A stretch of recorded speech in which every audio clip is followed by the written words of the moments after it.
행복한 하루를 여는 아침 묵상, 오늘 9월 마지막 주간이 시작되는 9월 26일 월요일 아침입니다. 열왕기하 8장을 읽고 묵상하겠습니다. 엘리사가 이전에 아들을 다시 살려준 여인에게 이르되 너는 일어나서 네 가족과 함께 거주할 만한 곳으로 가서 거주하라. 여호와께서 기근을 부르셨으니 그대로 이 땅에 7년 동안 임하리라 하니 여인이 일어나서 하나님의 사람의 말대로 행하여 그의 가족과 함께 가서 블레셋 사람들의 땅에 7년을 우거하다가 7년이 다음에 여인이 블레셋 사람들의 땅에서 돌아와 자기 집과 전토를 위하여 호소하려 하여 왕에게 나아갔더라. 그때의 왕이 하나님의 사람의 사환 게하시와 서로 말하며 이르되 너는 엘리사가 행한 모든 큰 일을 내게 설명하라 하니 게하시가 고 엘리사가 죽은 자를 다시 살린 일을 왕에게 이야기할 때에 그 다시 살린 아이의 어머니가 자기 집과 전토를 위하여 왕에게 호소하는지라. 게하시가 이르되 내 주 왕이여 이는 그 여인이요 저는 그의 아들이니 곧 엘리사가 다시 살린 자니이다 하니라. 왕이 그 여인에게 물음에 여인이 설명한지라. 왕이 그를 위하여 한 관리를 임명하여 이르되 이 여인에게 속한 모든 것과 이 땅에서 떠날 때부터 이제까지 그의 밭의 소출을 다 돌려주라 하였더라.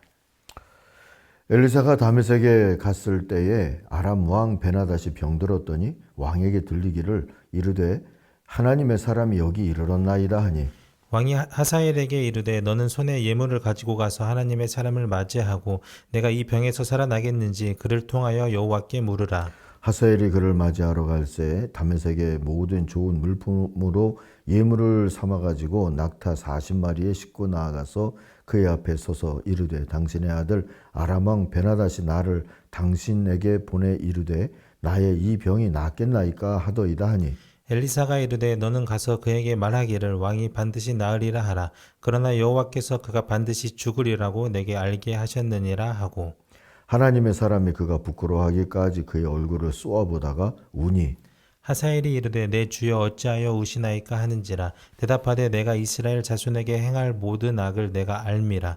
내가 그들의 성에 불을 지르며 장정을 칼로 죽이며 어린아이를 맺히며 아이 벤 부녀를 가르리라 하니 하사엘이 이르되 당신의 개 같은 종이 무엇이기에 이런 큰 일을 행하오리까 하더라. 엘리사가 대답하되 여호와께서 네가 아람 왕이 될 것을 내게 알게 하셨느니라 하더라. 그가 엘리사를 떠나가서 그의 주인에게 나아가니 왕이 그에게 묻되 엘리사가 내게 무슨 말을 하더냐 하니 대답하되 그가 내게 이르기를 왕이 반드시 살아나시리이다 하더이다 하더라. 그 이튿날에 하사엘이 이불을 물에 적시어 왕의 얼굴에 덮음에 왕이 죽은지라 그가 대신하여 왕이 되니라. 이스라엘의 왕 아합의 아들 요람 제5년에 여호사밧이 유다의 왕이었을 때 유다의 왕 여호사밧의 아들 여호람이 왕이 되니라. 여호람이 왕이 될 때 나이가 32세라 예루살렘에서 8년 동안 통치하니라.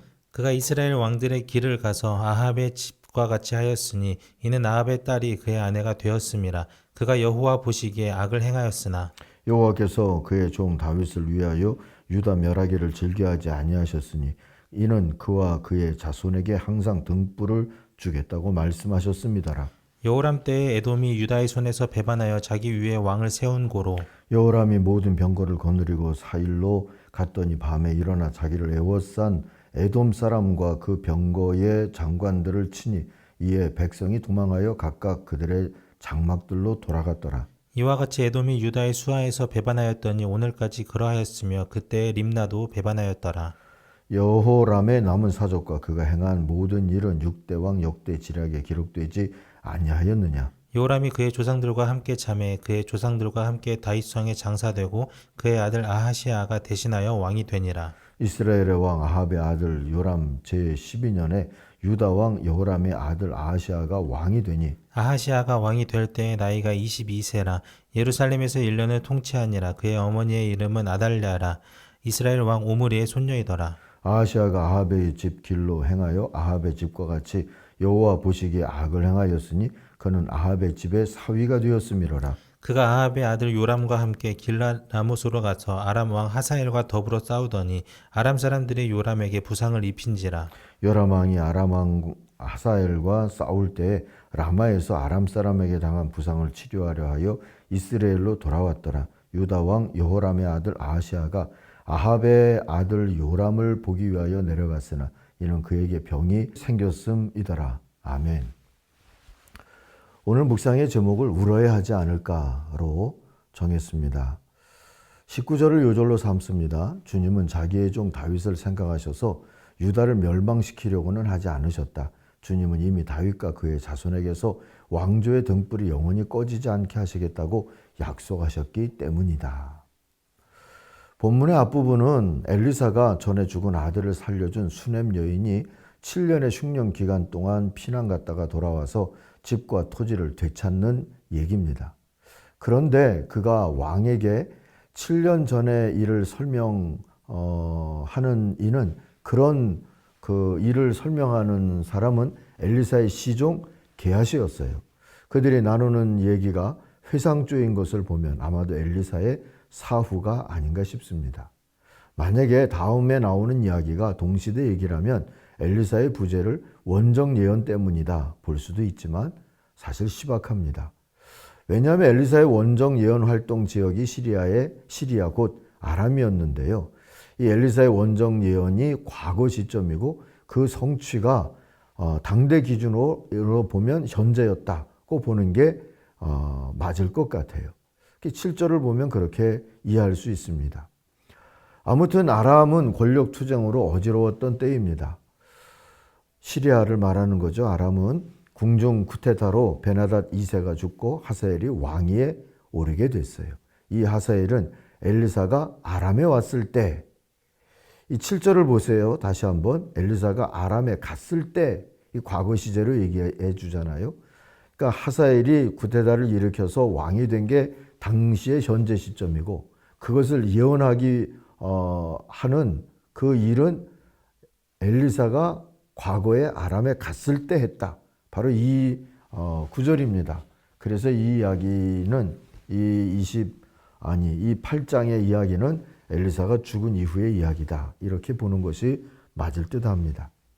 아무튼 엘리사가 아람에 갔던 과거에 아픈 베나닷 2세가 명을 내리죠. 많은 재물을 가지고 가서 엘리사를 찾아서 왕의 상태, 내 상태를 좀 물어봐 다오. 그때 엘리사를 찾아갔던 인물이 하사엘이죠.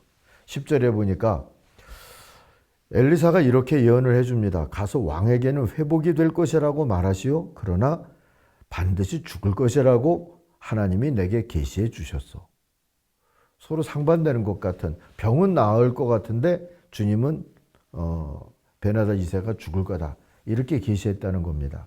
그러면서 11절을 보니까는요, 엘리사가 하사엘이 민망할 정도로 얼굴을 쳐다보다가 울음을 터뜨립니다. 하사엘이 왜 우시느냐 물으니까 엘리사의 대답이 이렇죠. 12절입니다. 나는 그대가 이스라엘 자손에게 어떤 악한 일을 할지를 알기 때문이요. 그대는 이스라엘 자손의 요새에 불을 지를 것이고 젊은이들을 칼로 살해할 것이고 어린아이들을 메어쳐 죽일 것이고 임신한 여인의 배를 가를 것이요. 놀란 하사엘이 이를 부인하지만 엘리사는 아무튼 하사엘이 새 왕이 되어 그리할 것이라고 계시를 전합니다. 하사엘이 놀랐던 이유는 반역 계획을 들켜서였을까 싶어요. 예언을 들은 다음 날 하사엘이 물에 적신 담요로 베나닷의 얼굴을 덮어서 죽이고 아람의 새 왕이 됩니다. 그리고 이야기는 다시 이스라엘 유다 땅으로 넘어오죠. 이스라엘 왕국과 유다 왕국은 우상 숭배로 어지러웠습니다. 이럴 때가 아닌데 어쨌든 이렇게 지내고 있었어요. 특히 이스라엘의 오므리 왕조가 저지른 배교와 바알 숭상의 악영향이 어느덧 유다 왕국 깊숙이까지 파고들었어요. 이스라엘 신앙으로 남북이 하나가 돼도 신통치 않을 판에 그들은 바알 숭배로 하나가 되어버리고 말았습니다. 유다 왕가가 아합의 딸을 왕비로 맞은 탓이 컸습니다. 16절부터 18절을 보면 나오죠. 이스라엘 왕 아합의 아들인 요람이 5년이 됐을 때 여호사밧이 유다의 왕일 때, 아직 유다의 왕일 때, 이 여호사밧은 나병으로 잠시 잠정적으로 은퇴를 하죠. 그때 여호사밧의 아들 여호람이 다스리기를 시작했다 그래요. 그는 32살의 왕이 되어서 8회 동안 예루살렘에서 다스렸습니다. 요람을 얘기하는 겁니다. 여호람을 얘기하는 겁니다. 그는 아합의 딸을 아내로 맞아들였기 때문에 아합 가문이 한 대로 이스라엘 왕들이 간 길을 가게 되죠. 다윗 왕의 길이 아니라 이스라엘 왕들이 간 길로 가게 되었어요. 이와 같이 하여 그는 주님 보시기 악한 일을 하였다 합니다.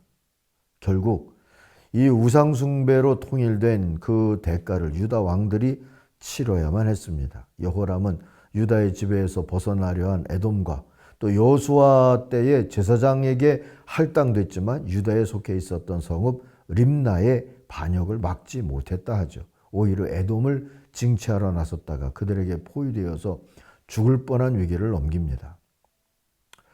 그리고 결국은 이 여호람은 죽고요. 그의 아들 아하시아가 왕이 됐는데 본문에 있는 그의 프로필이 이렇습니다.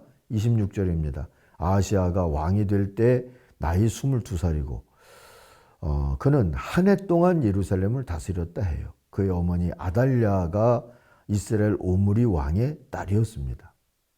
그는 아합 가문의 사위였으므로 아합 가문의 길을 걸었다 그러죠. 아합 가문처럼 주님 보시기에 악한 일을 하면서 말입니다.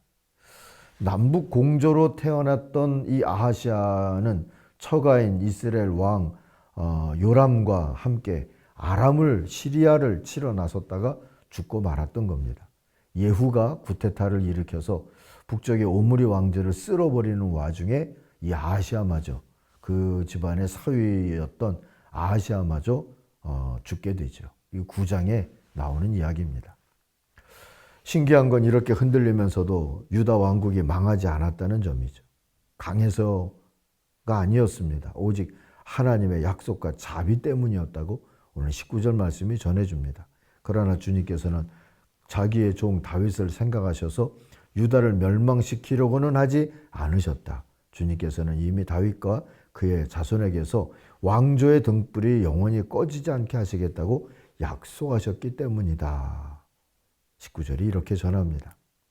이런 시대를 살던 예언자는 종종 울어야 했지 않았겠습니까? 11절 말씀처럼 말이죠. 여전히 어지러운 세상입니다. 아니 어지러운 교회 형편입니다. 이런 형편을 보면서 우리도 울어야 할 때를 살고 있지 않는가 싶습니다. 하나님 앞에 무릎을 꿇고 울며 기도하는 하나님의 백성과 교회를 주님이 긍휼히 여겨주실 줄 믿습니다. 기도하겠습니다. 하나님 아버지, 선지자적인 눈물을 흘리며 기도하는 이들을 축복하시고 하나님, 심판 중에도 자비를 베풀어 주셨던 그 자비로 새로운 역사를 살아갈 수 있도록 우리 걸음을 지도하여 주옵소서. 예수님의 이름으로 기도하옵나이다. 아멘. 하늘에 계신 우리 아버지, 아버지의 이름을 거룩하게 하시며 아버지의 나라가 오게 하시며 아버지의 뜻이 하늘에서와 같이 땅에서도 이루어지게 하소서. 오늘 우리에게 일용할 양식을 주시고 우리가 우리에게 잘못한 사람을 용서하여 준 것 같이 우리 죄를 용서하여 주시고 우리를 시험에 빠지지 않게 하시고 악에서 구하소서. 나라와 권능과 영광이 영원히 아버지의 것입니다. 아멘. 각자 기도하겠습니다.